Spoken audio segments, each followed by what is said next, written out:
그렇게 요약을 하고 이제 실제법적인 측면을 얘기해야 되는데 어떠한 권리 의무가 인정되느냐 하는 걸 이게 살펴봐야 되는데 첫 번째 우리가 살펴볼 게 비차별 대우 의무죠. 그래서 비차별 대우 의무가 이렇게 딱 밑바닥에 이렇게 깔려 있는 겁니다.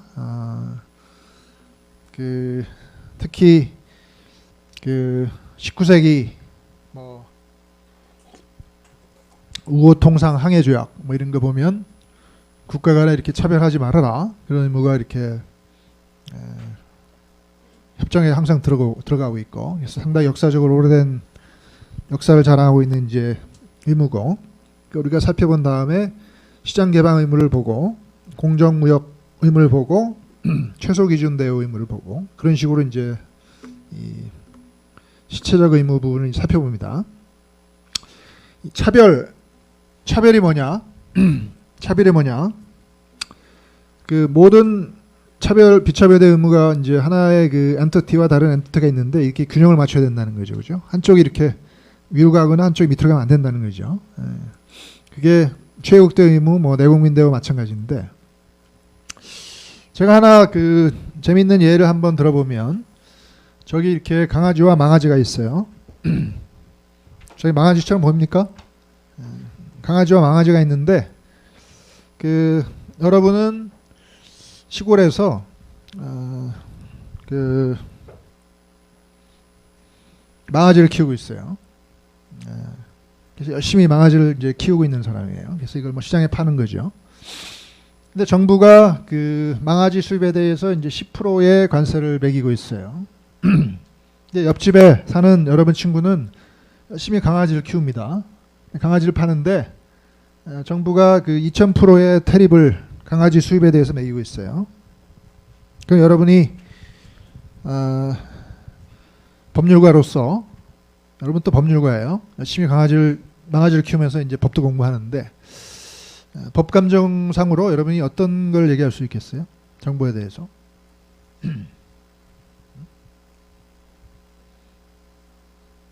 누가 한번 얘기해 보죠. 앞으로 뭐 로스쿨 가는 학생도 있고 뭐 국제 변호사 되는 학생도 있을 텐데, 법감정상 문제가 없어요? 뭐 얘기할 거 없겠어요? 예. 예? 예, 공평해 보이지 않는다. 공평하게 해달라. 법률적으로 우리 공평하게 해야 된다.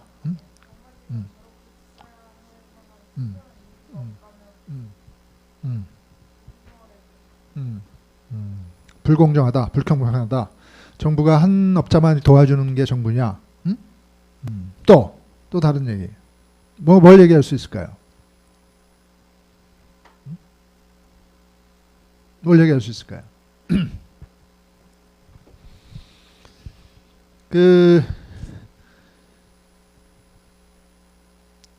국내 법적으로는 문제가 상당히 있을 수 있어요, 그죠? 뭐 조세 형평상 문제일 수도 있고, 정부의 어떤 편파적인 어떤 보호 체제 뭐 이런 게 대한 문제를 제기할 수 있고, 못 사는 사람을 뭐 특별히 뭐 강아지 생산업자가 못 사는 사람이라고 치지 않는 한 문제가 좀 있을 수 있고, 근데 우리가 이제 국제법적으로는 지금부터 배우는 이제 그 국제통상법적인 시각에서는 어떤 식의 접근을 할 수 있냐면은 이게 그 차별이냐 차등이냐 하는 걸 굉장히 중요시해야 됩니다. 차등이냐 차별이냐. 내가 뭐 정부가 아무리 여기를 헤빌리 프로텍트 해도 그 자체가 내가 생산하는 생산품에 이렇게 영향을 미치지 않으면 그게 하나의 차등에 불과하다는 거죠. 디퍼런시에이션에 불과하다는 거예요. 차별이 아니라는 거예요. 그게 이제 국제법과 국내법이 갈리는 겁니다. 이 문제는 국내법적인 문제이지 국제법적인 문제가 아니라는 거예요. 어떻게 못 사는 사람을 도와주고 조세 형평성을 뭐 이루고 뭐 부를 어떻게 배분하고 하는 거는 이제 국내 문제라는 거예요. 국내 문제는 불간섭하는 거예요. 국내 문제 불간섭이에요. 조약은. 국제법은 여기 관여하지 않아요. 그건 너희 나라가 알아서 뭐 과세 체계를 바꾸든지 뭐 복지 체제를 어떻게 하든지 뭐 그건 너희가 해결해야 될 문제지 국제법이 관여할 문제가 아니라고 봅니다. 근데 국제법이 관여해야 될 이슈는 뭐냐면은 차별이에요. 어떤 제품의 트레이드가 있는데 그거에 대해서 정부가 개입을 해서 어떤 조치를 취했는데 그게 다른 제품에 이렇게 영향을 미쳐서 discriminatory effect를 미쳤을 때 그런 식으로 어떤 정부 정책을 산업 정책을 취하지 말하고 국제법이 얘기를 할 수가 있는 거고 그게 바로 차별의 이슈라는 거예요. 그래서 이게 discrimination 자체가 국제법적인 사안을 일으킨다는 거예요. 그래서 정의를 하자면 이 차별이라는 거는 그 like 이걸 어떻게 정의하든 간에 like product 간에 다르게 대우하는 게 차별이지 또는 like 서비스 간에 다르게 대우하는 게 차별이고 IPR을 보유하고 있는 사람 간에 근데 그 두 사람이 like persons예요. 그 사람들 간에 다르게 대우하는 게 차별이지 서로 다른 제품이나 다른 서비스나 다른 지재권 보유자 간에 다르게 대우하는 거는 그건 그냥 국내법적인 문제라는 거예요. 차등이라는 거예요. 그래서 차등은 국가가 관리할 문제고 차별은 국제법이 관리할 문제라는 거죠. 그 비차별대 의무는 그 차별에 대해서 규정하고 있습니다. MFN 원칙은 Most Favored Nation Obligation이죠. Most Favored Nation Treatment Obligation인데 이름은 마치 한 나라를 굉장히 최대한 대우해주면 뭐 되는 것처럼 그렇게 돼 있지만 회원국들이 여러 국가인 게 다시아 협정이니까 모든 나라들을 전부 최고로 대우해 줘야 된다 그런 의미예요. 모든 나라를 전부 최고로 대우해 준다 그 말이에요. 그러니까 거꾸로 얘기하면 한 나라라도 최고로 안 대우해 주게 되면 이 의무에 반하는 거죠.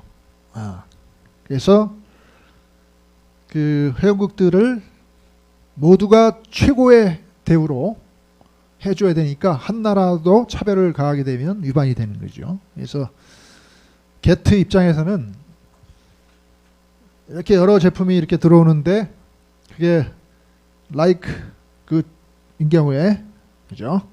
강아지 망아지가 아니고 강아지 1 강아지 2 또는 망아지 1 망아지 2인데 뭐 꼬리가 짧은 강아지 뭐 긴 강아지 그거는 like 그인 경우에는 해당이 되겠죠. 다리가 긴 거 다리가 짧은 거 뭐 강아지도 뭐 엄청나게 큰 강아지가 있고 뭐 작은 강아지 있고 근데 그게 과연 직접 경쟁 관계에 있느냐 하는 건 상당히 재미있는 퀘션인데 그게 직접 경쟁 관계에 있다고 할 때 있지 않으면 상관없어요. 아주 작은 게 뭐죠? 무슨 뭐 몰티즈인가 뭐 하고 엄청 큰 거 뭐예요? 골든 리트리버인가? 그거를 서로 뭐 경쟁 관계가 없을 수 있죠. 어떤 나라는 어떤 시장은 근데 뭐 어떤 시장은 또 뭐 서로 이거 살까 저거 살까 고민할 수도 있는데 아무튼간에 한 강아지에 대한 그 대우가 다른 강아지의 교육에 영향을 미친다고 보면 그건 like 굿이고 그렇지 않으면 like 굿이 아닌데 자동차도 엄청나게 작은 게 뭡니까? 모닝입니까? 그거하고 최고로 큰 게 뭐예요? 뭐 롤스로이스다. 그러면 과연 모닝과 롤스로이스가 서로 영향을 주고받느냐? 그럴 수도 있고 아닐 수도 있는데 뭐 2000cc하고 2500cc는 서로 영향을 주고받겠죠. 근데 뭐 1000cc하고 5000cc는 뭐 영향을 주고받지는 않겠죠. 그러니까 반드시 자동차라고 해서 전부 like 굿은 안 해요. 서로 영향을 주고받는 그 레인지에 있는 거일 경우에 서로 이렇게 최국 대우를 해줘야 된다는 얘기고 GATS 서비스 어그리먼트에서의 그 비차별대 의무는 그 like 서비스인 경우에 차별 없이 해야 된다는 얘기죠. 예를 들면 미국 로요하고 영국 로요가 like 서비스 프로바이더냐 이거예요. 예? 미국 로여하고 영국 로여가 like 서비스 프로바이더냐 이거야. 또는 서비스 입장에서 볼 때 컨설팅 서비스하고 트라이얼 서비스가 과연 like 서비스냐 이거예요. 네? 그래서 그 영향을 주고받지 않는 서비스 간에 차별하는 건 상관없어요. 그건 차등이니까. 근데 영향을 주고받는 그 서비스나 서비스 프로바이더 간에 뭐 미국 로여는 뭐 우리나라 들어와서 장사하게 해주고 영국 로여는 못 들어오게 막고. 근데 두 로여가 똑같이 영어 사용하고, 그죠? 뭐 미국 법이나 영국 법이나 뿌리가 같고 그러면 되게 비슷하다고 보면, 특히 비즈니스 로나 이쪽에 그거를 한쪽에는 열어주고 다른 쪽에 열어주지 않고 그러면 그거는 최국대 의무에 위반하겠죠. 그래서 또 취재권 경우에도 마찬가지예요. 뭐 독일 그 특허를 받은 그 특허권자는 우리나라에 들어와서 뭐 특허를 라이센싱하게, 충분히 라이센싱하게 허락해주고, 뭐 프랑스 특허를 갖고 있는 특허권자는 우리나라에서 라이센싱 못하게 막고. 근데 그 두 특허권자가 과연 like IPR 홀더냐? 만약 그렇다고 보면 위반하는 거고, 그렇지 않으면 위반하지 않는 거고. 아무튼간에 이 최국대 의무는 그렇게 정의를 내릴 수 있는데, 구체적으로 그렇게 간단한 포맷으로 우리가 결론 내릴 수는 없고, 이 게트 1조를 보면서 그 문제를 이제 해결해야 되는데, 게트 1조를 이제 봅시다. 1조를 보면 1조 1항을 보면 다 보이죠? 그 어떠한 단계, 거래 단계에 대해서 이 MFN 원칙이 적용되느냐? 그게 몇 가지 단계에 대해서 적용됩니까? 몇 가지 거래 단계? 몇 가지 이슈에 대해서 이 MFN 원칙이 적용됩니까? 첫 번째 뭐예요? Customs duties, 그죠? 거기 돼 있죠? 1조 1항에 Customs duties and charges of any kind 이렇게 돼 있죠. 그래서 관세나 또는 기타 금전적인 부과, 부과금에 대해서, 그게 imposed on or in connection with importation or exportation 이렇게 있죠. 그래서 수입이나 수출 시에 부과되는 관세나 다른 charge에 대해서 MFN 원칙이 적용되네. 그래서 첫 번째 그 MFN이 적용되는 그 거래 단계나 또는 그 이슈는 관세나 부과금이죠. 두 번째는 뭐예요?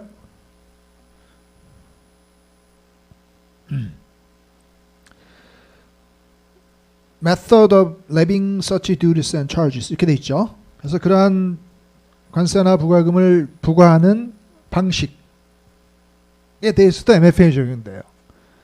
그러니까 관세나 부과금을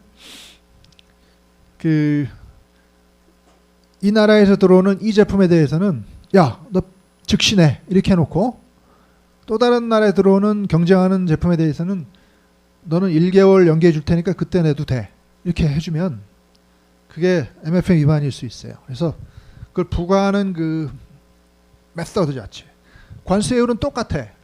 그런데 하나는 부과하는 방식을 유리하게 해주고 다른 하나는 부과하는 방식을 어렵게 해주면 안 된다. 그 말이에요. Method of levying 그 말이. 그 다음에 세 번째 뭐예요? With respect to all rules and formalities in connection with importation or export 이렇게 돼 있죠. 수출입에 관련된 그 규정이나 형식들, 그러니까 굉장히 많은 뭐 수출입에 관련된 뭐 법규들이 있죠. 수출입할 때 뭐 보세 구역을 거쳐서 뭐 들어오라든지 뭐 신고를 어떻게 해야 된다든지 뭐 그런 것들 있잖아요. 근데 강아지 1에 대해서는 그걸 쉽게 해주고 강아지 2에 대해서는 어렵게 해준다든지. 그 다음에 네 번째,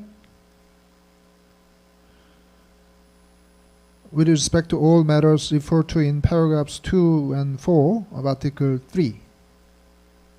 보이죠? 여러분 봤습니까? 그래서 3조 2항과 4항에서 말하고 있는 그 사안에 대해서도 적용된다 이렇게 돼 있죠. 3조 2항과 4항은 나중에 보겠지만 조세와 국내 규제를 말합니다. 그래서 조세와 국내 규제에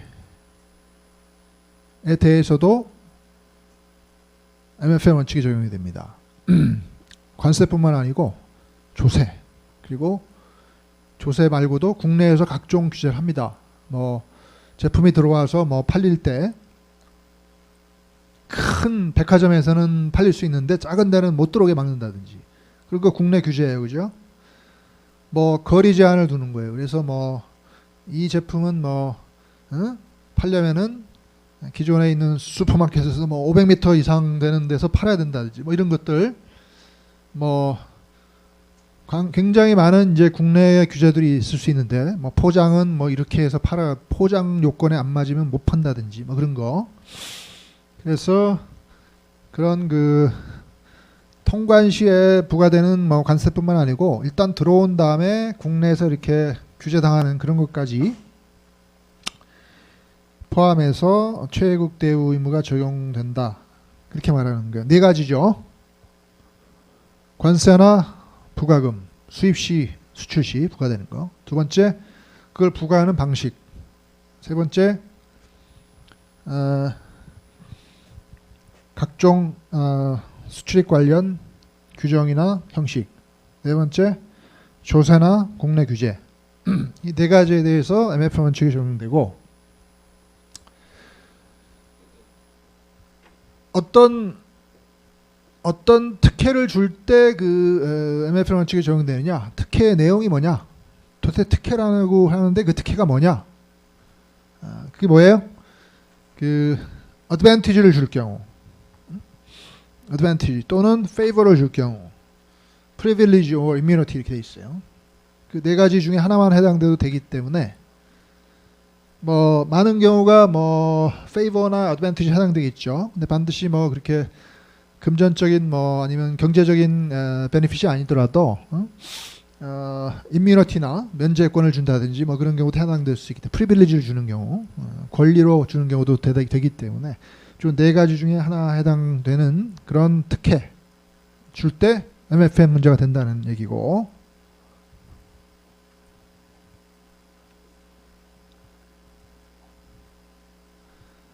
또 하나 우리가 노티스해야 될 거는 수입 시에 어떤 제품에 대한 특혜를 주는, 수입 제품에 대한 특혜를 주는 경우뿐만 아니고 destined for 이렇게 되어 있기 때문에 어떤 다른 나라로 이렇게 가는 제품에 대해서도 특혜를 주는 경우가 포함이 되기 때문에 들어오는 교역에 대한 특혜뿐만 아니고 나가는 교역에 대한 특혜도 해당된다는 거예요. 그러니까 수입 시에 특혜 주는 것도 해당이 되고 수출 시에 특혜 주는 경우도 해당된다는 거예요. 그러니까 뭐 어떤 나라로 가는 제품은 빨리빨리 나가게 해서, 근데 또 다른 나라로 가는 like product은 느릿느릿 가게 해서 어떤 rule or formality죠. in connection with exportation이죠. 그렇게 되면 또 위반이 되기 때문에, 또 A라는 나라로 가는 like product의 조세, 수출 조세를 부과하고 B라는 나라로 가는 거는 수출 조세를 안 부과하고, 그렇게 되면 또 위반이 되는 거죠. 그래서 인바운드뿐만 아니고 아웃바운드에 적용된다는 거고, 또 그런 특혜를 한 나라 제품에 부과했으면은 그 특혜를 즉각적이고 무조건적으로 모든 다른 그 WTO 회원국 제품에 대해서 부과를 줘야지, 그러지 않으면 위반이라는 얘기니까 즉각적이고 무조건적으로 부여를 해야 된다는 거예요. 다시 말하면 이런 식의 변명은 안 된다는 거예요. 내가 특혜를 A라는 제품에 줬는데 라이크 프로덕트 관계에 있는 B라는 제품에 대해서 아직은 안 주고 있는데 B라는 제품을 수출하는 나라가 컴플레인을 해요. 왜 우리는 안 줘? 그러니까 내가 야 기다려봐, 이게 순차적으로 도입하는 거야, 얘 먼저 주고 그 다음에 너 주려고 그랬어, 결국은 똑같아지게 돼, 그러니까 좀 기다려, 이런 식의 변명은 안 된다는 거예요. 주려면 한꺼번에 immediately 하라는 얘기고, 조건적으로 해도 안 된다는 거예요. 조건적으로 하는 대표적인 예는 뭐냐면, 제가 나한테 내가 제 제품에 대해서 특혜를 주는데 그 이유가 내가 저 나라로 수출하고 있는 다른 제품에 대해서 저 나라가 특혜를 주기 때문에, 내가 저 나라에서 우리로 수입하는 제품에 내가 특혜를 주는 거예요. 근데 다른 나라는 우리는 특혜를 주려고 하는데 저 나라가 내가 수출하고 있는 제품에 대한 특혜를 전혀 안 줘. 그러니까 내 입장에서는 이쪽은 특혜를 받는 나라니까 나도 특혜를 주는 거고, 이쪽은 전혀 나한테 특혜를 안 주는 나라니까 난 특혜를 안 주는 거예요. 상호주의죠.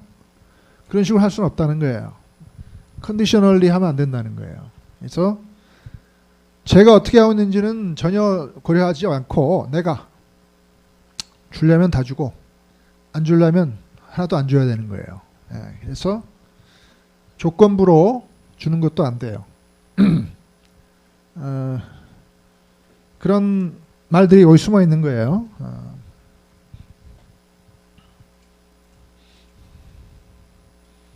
그 다음에 몇 가지 더 이 1조 1항은 이제 설명한 것들이 있는데, 여러분이 집에 가서 다시 한번 읽어보고 다음 시간에 좀 얘기를 합시다. 네.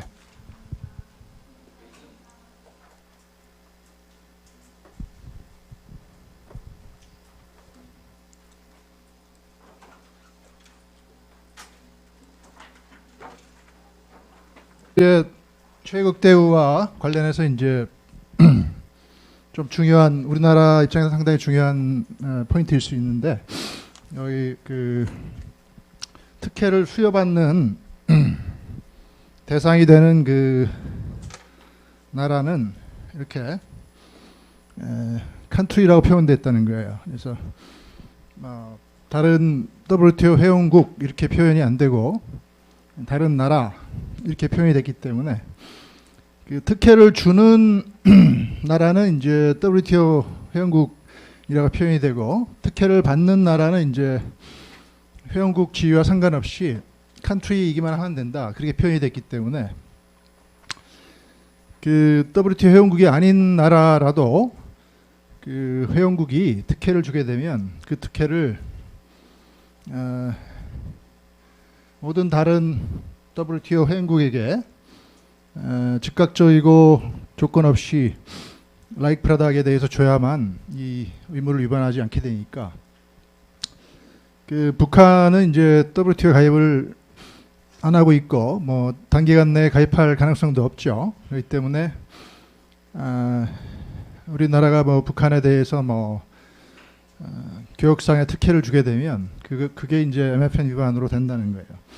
북한은 이제 협정 회원국이 아니지만 그 회원국이 아닌 나라와의 관계에서 어떻게 그 협정에 적용되느냐, 협정이라는 건 그 가입국에 대해서 적용되는 거지, 뭐 그렇게 이를 제기할 분이 있을지 모르겠지만 이 조항의 목적은 분명히 그 북한에 대해서 뭐 MFN 위반 여부를 따지려고 하는 게 아니고, 한국에 대해서 WTO에 가입해 있는 한국에 대해서 어떤 경우에 이게 위반이 되고 안 되고 하는 걸 이렇게 규정하면서, 비록 비회원국일지라도 특혜를 주게 되면 그걸 다른 회원국에 전부 줘야만 된다, 그런 식으로 규정을 한 거기 때문에 비회원국의 권리 의무를 규정한 게 아니고 회원국이 어떠한 의무를 지느냐 하는 걸 얘기하는 거기 때문에 뭐 의문의 여지가 없어요. 그래서 우리가 사실은 뭐 남북 경제 협력이나 이런 걸 통해서 과거에도 햇볕 정책에서 먼저 특혜를 좀 준 적이 있고, 북한에서 생산돼서 수입되어 오는 제품은 이제 무관세 통관을 시켜주죠. 근데 이제 그게 뭐 핵 문제 때문에 중단되긴 했지만 뭐 한동안 그게 지속돼 왔고, 또 앞으로도 뭐 또 재개될 가능성도 있기 때문에 그런 것들이 그 WTO 협정 이제 위반 문제를 발생시킨다는 거죠. 그래서 그 뭐 쉽지 않은 이제 문제인데, 여러분이 이제 게트 24조를 한번 보면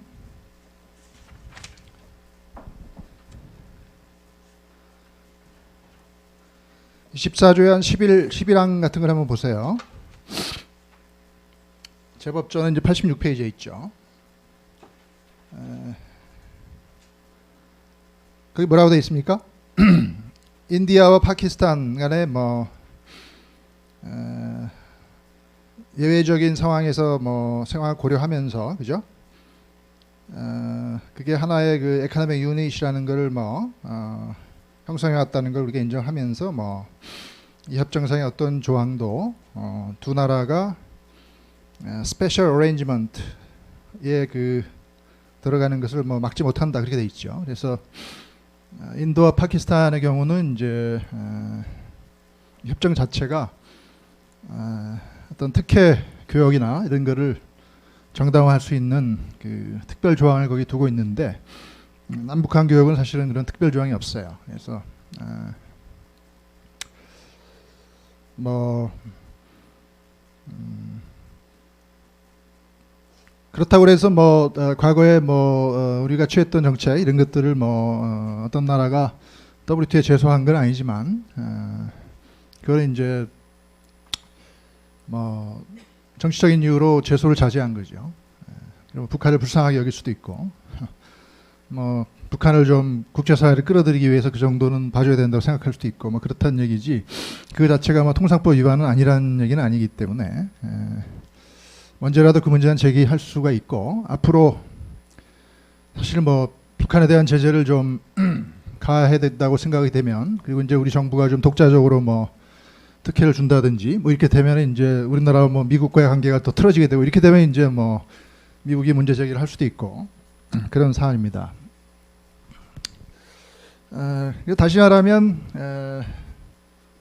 뭐 한 회원국이 모든 나라에 그 나라가 뭐 어떤 사람은 뭐 북한은 나라가 아니지 않느냐, 한국 헌법상 하나의 그 점령 지역에 불과하지 그걸 뭐 컨트리라고 볼 수 있느냐, 그런 식으로 얘기를 할 수 있겠지만 그건 한국 헌법의 얘기고, 그죠? 국제법상으로는 컨트리죠. 왜냐하면 유엔에 동시 가입을 했고, 유엔에는 컨트리만 가입을 할 수 있습니다. 스테이트, 지위에 있는 나라가 가입할 수 있고, 동시 가입을 우리가 용인한 것은 국제법적으로는 이제 국가로 인정한 측면이 있습니다. 국내법적으로 뭐라고 하든, 그래서 우리가 그 컨트리가 아니다 그렇게 부인하기는 너무 그 국내적인 해석입니다. 그거는 통하지 않는 해석이기 때문에. 그리고 WTO가 어떤 그 반드시 명시적인 컨트리여야만 그 독립적인 지위를 누리는 것도 아니에요. 독립된 관세 영역이면 separate customs territory면 가입을 할 수가 있습니다. 그래서 관세 지위가 어떤 자기가 포함된 그 지역의 나라와 좀 세퍼레이트하게 유지되고 있는 그런 지역일지라도 독립적인 권리와 의무를 누리는 거기 때문에 뭐 대만이나 이런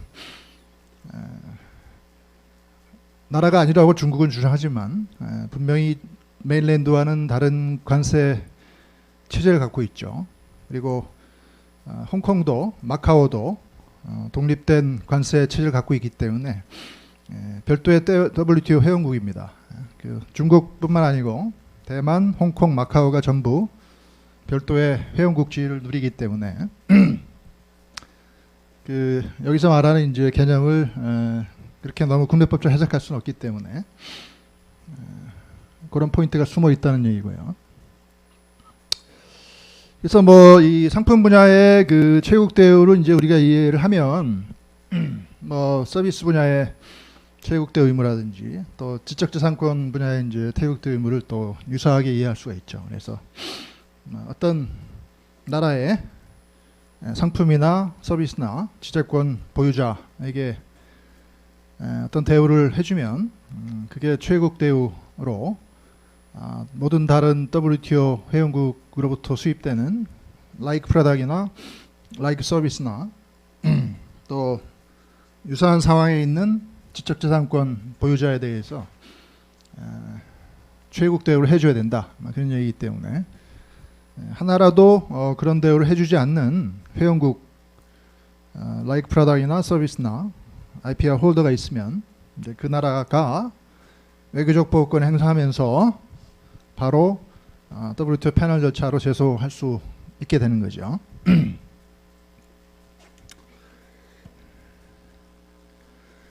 뭐 고전적인 하나의 그 티피컬한 example은 최국 대우 의무를 위반한 그 스페인의 관세 제도가 1980년대에는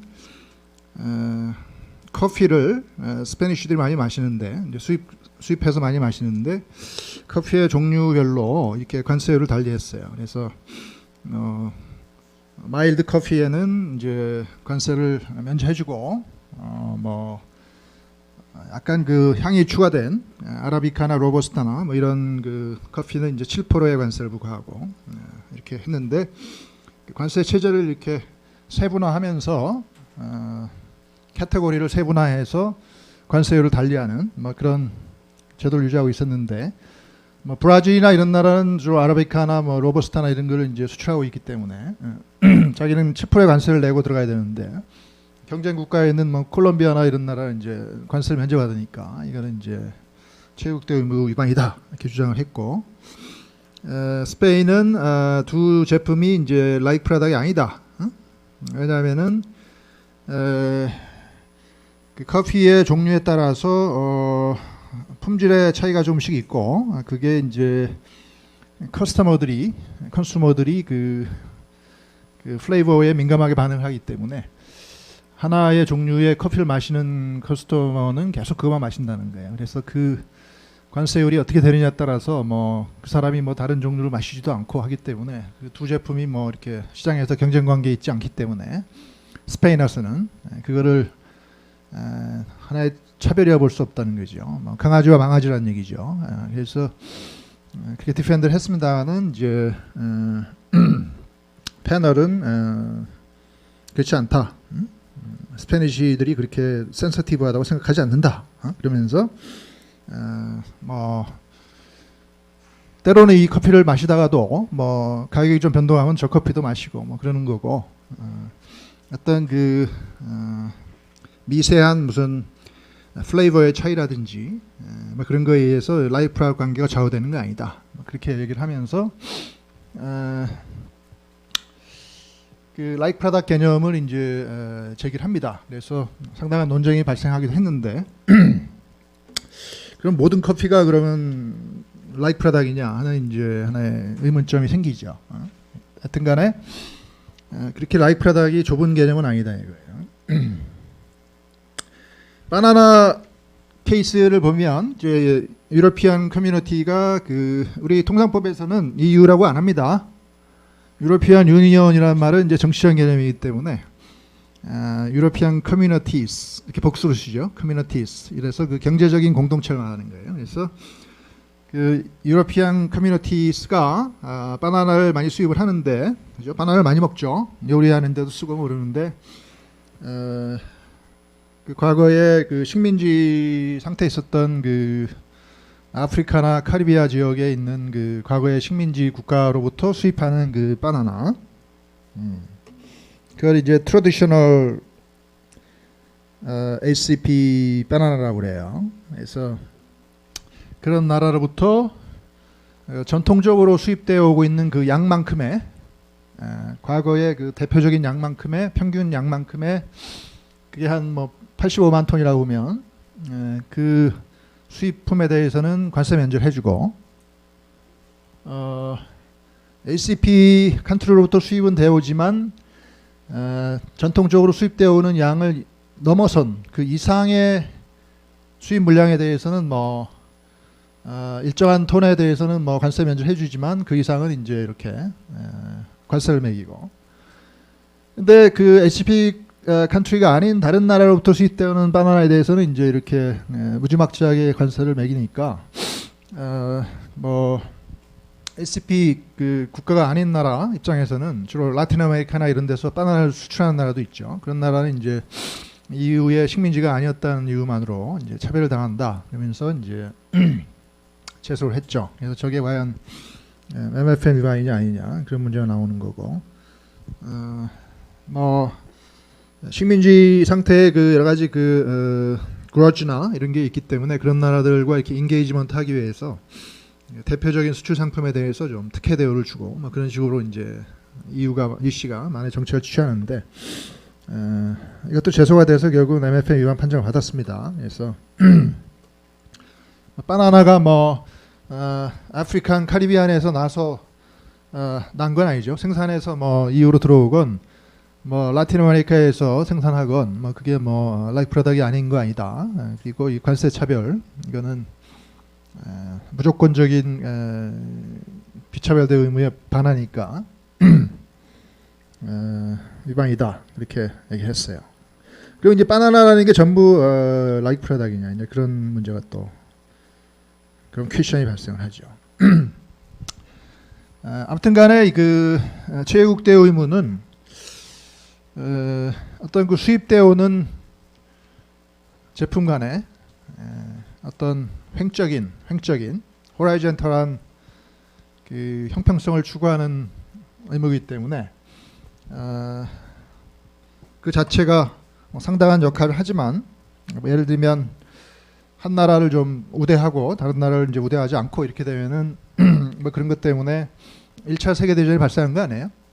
자기들끼리 뭐 그룹핑을 만들어 가지고 엑시스 국가 뭐 이래 가지고 거기에 참여하지 않은 나라에 대해서는 각종 그 차별 조치를 합니다. 자기들끼리는 특혜 대우를 하고 또 후발 저 식민주의 국가들은 자기들끼리 또 만들고 해가지고 그게 이제 서로 땅 따먹게 하다가 이제 아프리카 지역에서 막 충돌이 발생하고 뭐 이러면서 이제 그게 전쟁으로 발생한 거 아닙니까? 그래서 이 어떤 횡적인 차별 조치를 취하는 것이 국제 평화에 상당히 그 해악을 미친다.